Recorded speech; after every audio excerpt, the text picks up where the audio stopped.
राधे राधे भक्तजनों। पूस रविवार के व्रत में अलूना भोजन करे, सूरज भगवान की पूजा करे।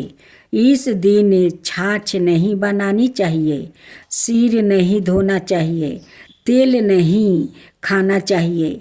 सूरज भगवान की पूजा करके पूस रविवार व्रत कथा कहनी चाहिए, फिर भोजन करना चाहिए।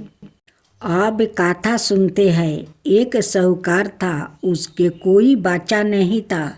एक दिन वो सुबह के समय घर के बाहर गया तो उसने देखा कि एक किसान खेत में दाना डालने जा रहा था।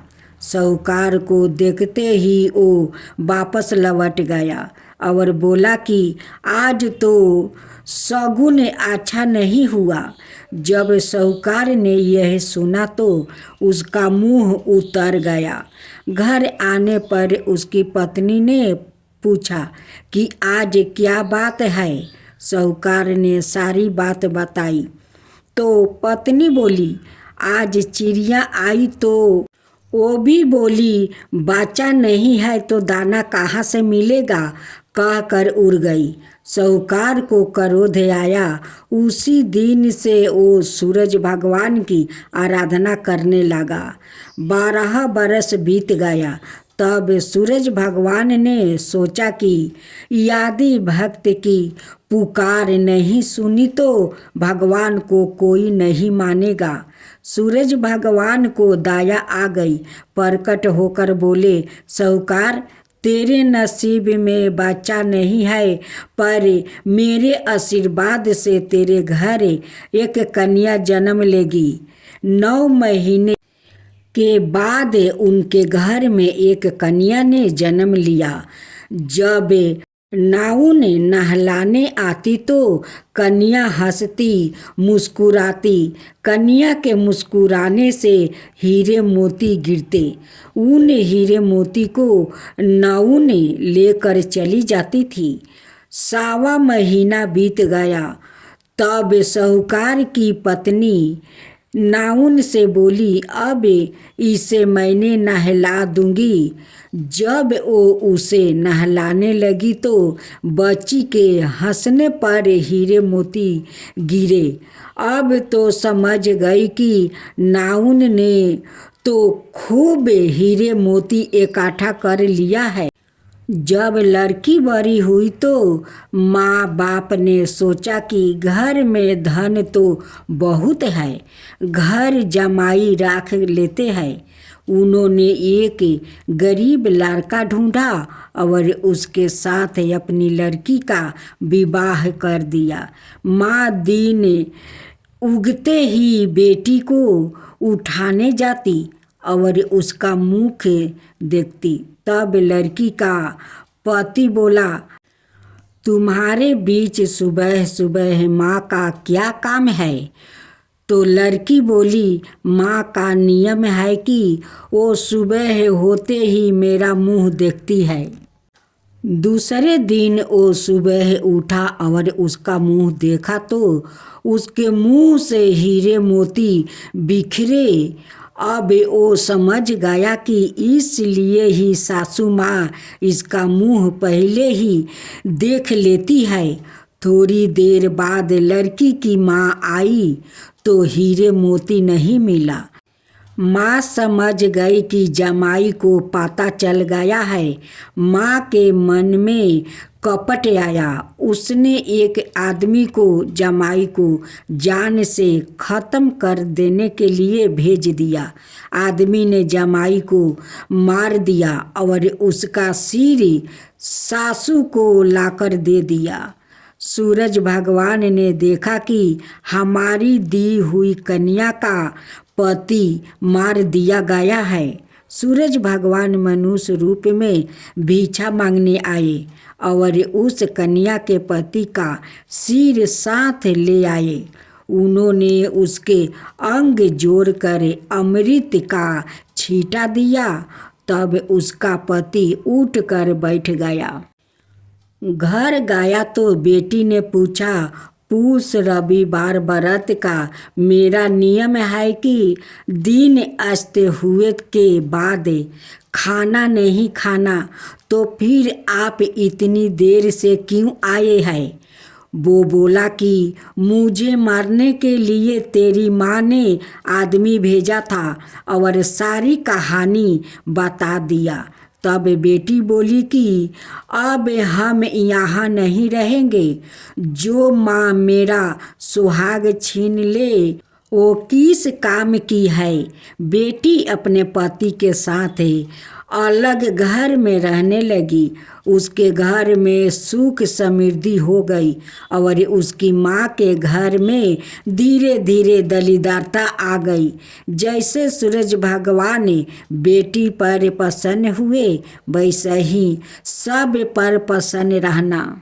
भक्तजनों, आज आप सुनेंगे एक साथ 5 कथा।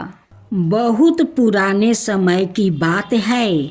पृथ्वी और स्वर्ग नाम के 2 राज्य थे। स्वर्ग पृथ्वी से बहुत ऊपर आकाश के भी उस पार था। उसमें देवता रहा करते थे। देवताओं में कोई छोटा और बड़ा नहीं होता था। सब एक बराबर थे। सब सुख चैन से वहाँ रहा करते थे। पृथ्वी पर मनुष्य रहते थे, उनमें सब एक बराबर नहीं थे। कुछ ब्राह्मण थे जो अपने को क्षत्रिय, वैश्य, शूद्र सबसे बढ़कर समझते थे। उनके पास ऐसा यन थे जिनमें बैठकर वो उड़ते हुए स्वर्ग का आया जाया करते थे। देवताओं से उनका मिलना जुलना होता रहता था। एक बार एक व्यक्ति जिसका नाम त्रिशूक था, वशिष्ठ नाम के एक ब्राह्मण के पास गया। उसने बोला, मैं स्वर्ग की सैर करना चाहता हूँ। आप मुझे अपने यन में बैठा कर वहाँ भेज दो। वशिष्ठ ने कहा, तुम गरीब और गंधे आदमी हो, तुम्हें स्वर्ग में कौन घूमने देगा? तुम वहाँ नहीं जा सकते। त्रिशूक ने सोचा, वशिष्ठ के पुत्र के पास भी यन है, शायद उनमें से ही किसी को मुझ पर दया आ जाए। उसने वशिष्ठ के पुत्र से जाकर कहा, पर उनमें से कोई भी उसे स्वर्ग भेज देने को तैयार नहीं हुआ।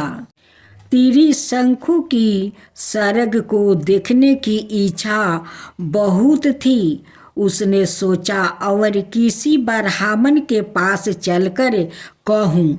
वो विश्वामित्र नाम के एक ब्राह्मण के पास गया। विश्वामित्र नाम के एक ब्राह्मण के पास गया। विश्वामित्र और वशिष्ठ में वैर था, इसलिए उसने त्रिशंकु से कहा, तुम गरीब और गंधे हो तो क्या हुआ? हो तो तुम भी हमारी तरह मनुष्य। मैं तुम्हें अपने यन में बैठाकर स्वर्ग की सैर करने के लिए भेज दूंगा। लेकिन विश्वामित्र को डर था कि उनके ऐसे करने से कहीं दूसरे ब्राह्मण नाराज ना हो जाए, इसलिए उन्होंने ब्राह्मणों को अपने घर पर भोजन के लिए आमंत्रित किया। वशिष्ठ को भी उसमें बुलाया, पर वो आया नहीं। विश्वामित्र ने सब ब्राह्मणों को बड़े प्रेम से भोजन कराया। चलते समय ब्राह्मणों ने विश्वामित्र की बड़ी प्रशंसा की। जब सब चल गए तो विश्वामित्र ने त्रिशंकु को अपने यन में बैठाकर स्वर्ग की सैर करने के लिए भेज दिया। स्वर्ग के देवताओं को जब यह पता चला कि पृथ्वी से एक मनुष्य यन में बैठकर उड़ता हुआ स्वर्ग की ओर बढ़ता चला आ रहा है, तो इंद्र देवता ने आगे बढ़कर त्रिशंकु के यन में टक्कर मार दिया और उसे नीचे ढकेल दिया। त्रिशंकु पृथ्वी की ओर गिरने लगा। विश्वामित्र को देवताओं की यह बात बहुत बुरी लगी। उन्होंने यह निश्चय कर लिया कि त्रिशंकु को स्वर्ग में भेजकर ही रहेंगे।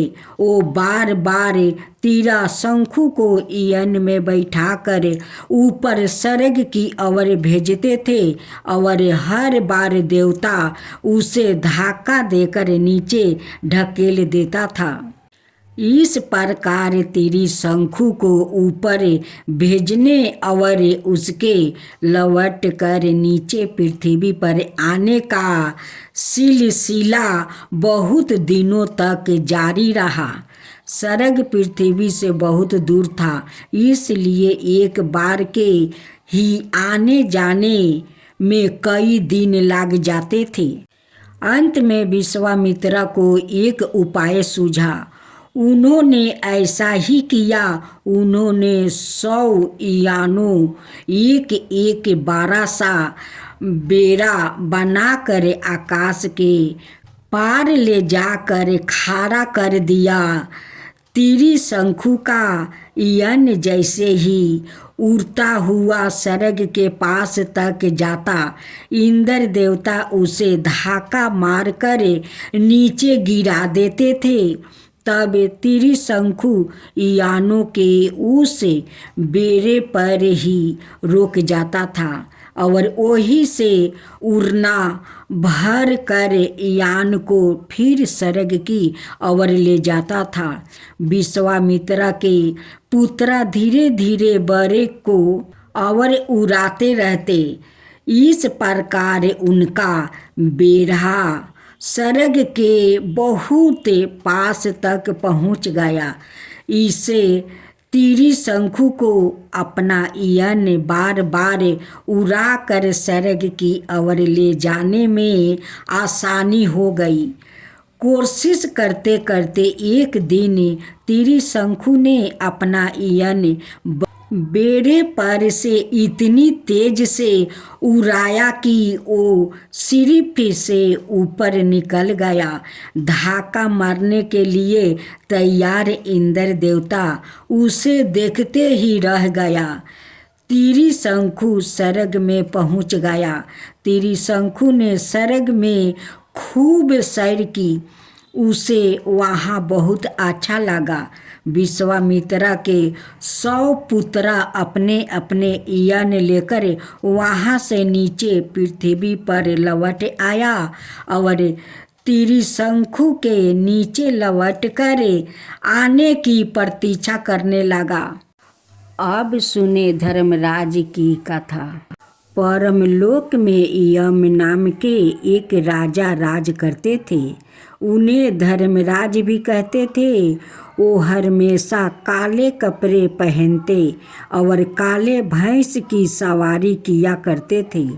उनके बहुत से दूत थे जिनकी सहायता से वो शमशान का सारा प्रबंध किया करते थे। प्रजा बहुत खुशी थी। ना किसी को कभी भूख सताती थी और ना प्यास। इसलिए इस लोक में पृथ्वी पर रहने वाले मनुष्य अपनी आहु के दिन पूरे करके हंसी खुशी परलोक में रहने के लिए चले जाया करते थे। फिर भी बहुत से मनुष्य ऐसे थे जो परलोक जाने की इच्छा नहीं करते थे। यम ने एक बार अपने दूतों को आज्ञा दी कि पृथ्वी पर रहने वाले मनुष्य की आहु का हिसाब रखा जाए और जो मनुष्य अपनी आहु के दिन पूरे कर लेने के बाद भी परलोक में ना आना चाहे उसे पकड़ कर यहाँ लाया जाए। यमदूत पृथ्वी पर आकर घूमने लगा और मनुष्यों को पकड़ पकड़ कर ले जाने लगे। एक बार यमदूत आया और 13-14 बरस के एक लड़के को पकड़कर ले जाने लगा। लड़का जाना नहीं चाहता था।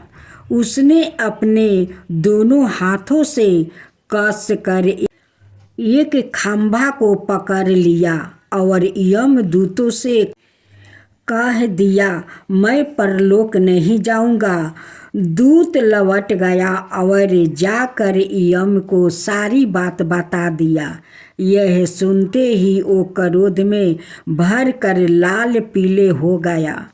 वो उसी समय काले कपड़े पहने और काले भैंस पर सवार होकर उस लड़के के घर आ गया और लड़के की बाह पकड़ कर खींचने लगा।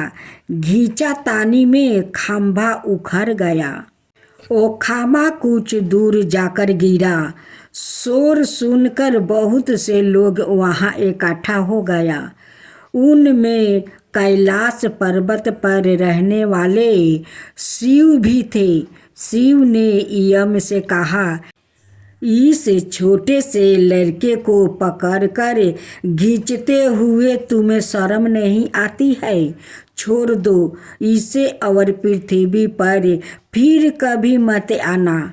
यम अपना सा मुंह बनाकर आपस लौट गया। उन्होंने अपने दूतों को भी पृथ्वी पर भेजना बंद कर दिया। उन्होंने आज्ञा दी कि कोई मनुष्य परलोक में आना भी चाहे तो उसे किसी रास्ते से ना आने दिया जाए।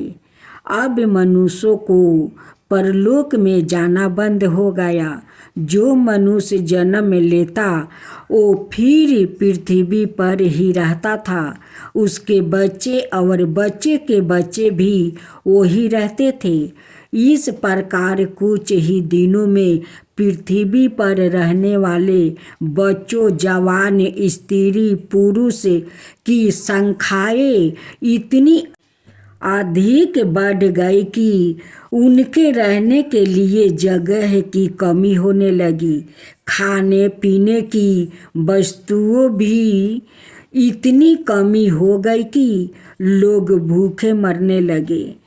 दुखी होकर लोग ने शिव जी के पास जाकर विनती की कि वो उनके लिए परलोक जाने के रास्ते खुलवा दे। शिव जी ने यम से कहा, तुम पहले की तरह अपने दूतों को पृथ्वी पर भेजते रहो। तब से यमदूत पृथ्वी पर बार बार आते रहते हैं और जिस मनुष्य की आहु के दिन पूरे हो जाते हैं उसे अपने साथ परलोक ले जाते हैं। अब भस्मासुर की कथा। अब से हजारों बरस पहले की बात है। शिव जी कैलाश पर्वत पर रहा करते थे। उनकी वाणी में अद्भुत शक्ति थी। वो जिसे जो कुछ कह देते वो सच हो जाता था। वो सारी कलाओं को जानते थे और नृत्य कला में तो उनकी बराबरी कोई नहीं कर सकता था। इस पर भी वो बड़े सरल भाव थे। उनसे जो कुछ मांगता वो दे देते थे। एक बार एक करूप जंगली जाति का मनुष्य उनके पास आया और बोला, महाराज, मैं आपके पास रहकर आपकी सेवा करना चाहता हूँ। शिव जी ने उसे अपने पास रखने की आज्ञा दे दिया। सेवा करते करते जब बहुत दिन बीत गया तो एक दिन शिव जी ने उसे कहा, मैं तेरी सेवा से प्रसन्न हूँ, बोल तू क्या चाहता है? उसने कहा, मैं चाहता हूँ कि मुझ में कुछ अद्भुत शक्तियाँ हो जिससे दुनिया के सब आदमी मुझसे भय माने, मेरा आदर करे। आप मुझे यह वरदान दीजिए कि मैं जिसका सिर पर हाथ रख दूं वो उसी समय भस्म हो जाए। शिव जी ने बिना सोचे समझे कह दिया, जा ऐसा ही होगा। और उसी समय से उसका नाम भस्मासुर रख दिया। बुद्धिहीन मनुष्य को जब कोई शक्ति प्राप्ति हो जाती है तो वो उसका प्रयोग ठीक से नहीं करता। भस्मासुर ने सोचा क्यों ना शिव के ही सिर पर हाथ रख कर देखूं कि मुझे यह शक्ति प्राप्ति भी हो गई है या नहीं। उसने उसके सिर पर हाथ रखने की चेष्टा की। शिव जी जान बचा कर भागे। आगे आगे शिव जी और पीछे पीछे भस्मासुर। वो जंगल जंगल भागते फिरे। भागते भागते बहुत दूर जाकर शिव जी अपने एक पुराने मित्र विष्णु का घर खुला पाकर उसमें घुस गया। भस्मासुर किसी अनजाने के मकान में बिना उसकी आज्ञा के घुसने का साहस ना कर सका। वो द्वार पर बैठकर शिव जी के बाहर निकलने की प्रतीक्षा करने लगा। उधर शिव जी ने अपने मित्र विष्णु को अपनी मुसीबत की सारी कहानी सुनाई। विष्णु बोले, आप चिंता ना करें, मैं अभी उपाय करता हूँ। उन्होंने अपनी एक दासी को आवाज देकर बुलाया और बड़ी रूपवती थी। उन्होंने धीरे से उसके कान में कुछ कहा। उसके बाद वो चली गई। विष्णु की दासी नृत्य कला में बड़ी निपुण थी। वो बन ठन कर इतिलाती हुई घर से बाहर उसी स्थान से होकर निकली जहाँ भस्मासुर बैठा हुआ था।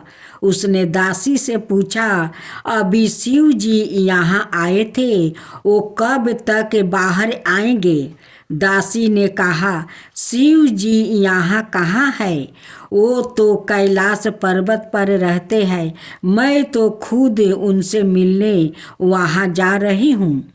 भस्मासुर ने कहा, मैंने तो अभी उन्हें इसी घर में जाते देखा था। दासी तुनीक करे आंखें भोर मटकाती हुई बोली, तो तुम यही बैठो, उनकी प्रतीक्षा करते रहो, मैं तो जाती हूँ। भस्मासुर ने सोचा, मैं भागने में पीछे रह गया था, शायद मुझे धोखा हुआ हो कि वो इस घर में घुसे हैं। वो दासी की सुंदरता पर रीझ कर उसके पीछे चल दिया। जब वो दोनों कुछ दूर आगे निकल गया तो उसने दासी से पूछा, तुम कौन हो? दासी ने कहा, मैं एक नर्तकी हूँ, शिव जी को अपना नृत्य दिखाने जा रही हूँ। भस्मासुर ने उसे रोकते हुए कहा, तो हमें भी अपना नृत्य दिखा दो।